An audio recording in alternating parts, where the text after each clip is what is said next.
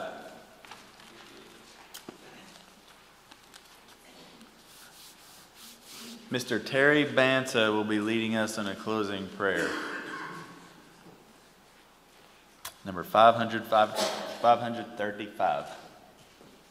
Who all's in the Glory Land way? I only see like 6 hands. Who all's in the Glory Land way? Yay! All right. I'm in the way, the bright and shining way. I'm in the glory land way. Telling the world that Jesus saves today. Yes, I'm in the glory land way. I'm in the glory land way. I'm in the glory land way. Heaven is nearer and the way groweth beautiful. I'm in the glory land way. Listen to the call, the gospel calls today. Get in the glory land way. Wonders now follow, hasten to obey, for I'm in the glory land way. I'm in the glory land way. I'm in the glory land way. Heaven is nearer and the way groweth beautiful. I'm in the glory land way. Onward I go, rejoicing in His love. I'm in the glory land way. Soon I shall see Him in that home above. Oh, I'm in the glory land way. I'm in the glory land way. I'm in the glory land way. Heaven is nearer and the way groweth beautiful. I'm in the glory land way.